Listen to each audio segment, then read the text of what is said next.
Curtis seeks help from Alexis. Kai explains himself to Trina. Drew is stunned. Chase loses his cool and Michael briefs Carly and Sunny.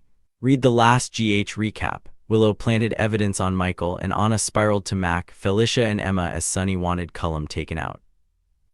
Justine bumps into Jordan at the gym and quizzes her about an old case involving Sunny. Jordan hopes she knows better than to be giving Corinthos the benefit of the doubt. The Ada is concerned that the PCPD has a pattern of looking at Sunny and ignoring other perps. Justine doesn't think he's the boogeyman. Jordan assures her he's far from innocent. She warns her that Sunny has a way of putting people under his spell. Letting that happen would be a big mistake. They wonder if he is cultivating her to protect Michael. Jordan urges her to do the opposite of anything Sunny suggests. Chase and BLQ have lunch at Bobby S. He complains about walking the beat again and goes looking for a refill. He runs into Molly at the bar and quizzes her about Michael and Drew's shooting. She can't say anything and runs off as Rick comes in. He returns to his wife, who lectures him for overstepping. They bicker about it and she wonders why he's not letting this go. She thinks he's locked in on Michael and not seeing clearly. They argue about whether Michael did it and he storms out. Rick and Molly talk about her new book. He's proud of her but sees she's not excited. She admits the book may be the reason she and Cody are over. She vents that he read it without her permission.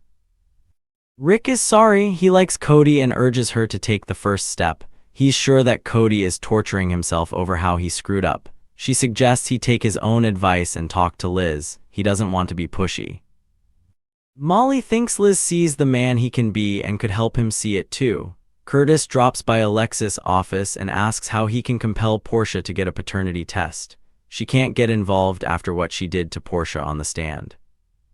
He gets that but asks if he has the grounds for his request. Alexis confirms he does, but that doesn't mean he should do it. He doesn't want to force it but sees little choice. She urges him not to set a template for how to deal with Portia and the child. He says his life is on pause. The lawyer tells him to keep waiting. She urges him to communicate with Portia before doing anything. At the Quartermains, Michael tells his parents that and Willow have reached a custody agreement. His mom shakes her head. Michael says he needed to put this to bed. Sunny understands, but Carly doesn't. Michael explains he's being investigated and couldn't go into a custody hearing under those conditions. Michael admits he would rather leave the country with the kids than leave them with Willow and Drew. His father reminds him that Drew is paralyzed. Michael is praying Willow will be a good mother at least some of the time. When everyone leaves the kitchen, Chase notices Michael's keys on the table and picks them up. Subscribe to Soap Spoilers. Newsletter. Gannon is happy to see Portia back at work. She admits it's freeing to have her secrets out in the open. They don't need to hide anything now that she's no longer his boss. When she worries they are moving too fast, he assures her they are. He wants her happy and comfortable. Liz is surprised to see Willow is taking Drew home. Lucas confirms it's what she decided. She goes over the paperwork with Willow and asks if she really thinks this is a good idea. Willow is insistent. Drew is wheeled out and leaves with his wife. Liz goes to Portia and welcomes her back. They chat about how good things are with Gannon. It's been a long time since Portia was so comfortable. She won't have true peace until she gets the paternity test. Curtis is going to have to wait because she doesn't want the truth now. Lucas and Gannon chat about the gossip and all the pressure Curtis is putting on Portia. Lucas urges him to keep the peace.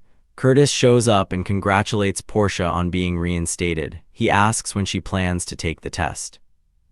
When he warns he will get a court order, she tells him to go ahead. Rick shows up to see Liz with flowers. He asks her to dinner and apologizes for the radio silence. She agrees. Kai texts Trina over to Drew S. and explains that Willow is bringing him home. She thinks this whole thing stinks and they shouldn't be involved. Trina orders him to quit his job. He won't do that. Drew is human and he can't turn on him now. It's on him to keep Drew safe. Trina warns they don't know what Willow is capable of. Willow walks in and explains they are having a ramp installed. Trina takes off and Kai follows. Once Drew's equipment is set up, he settles in his room. Alone at last, Willow tells him. She gets him to confirm he can hear her and tells him that he's her captive audience.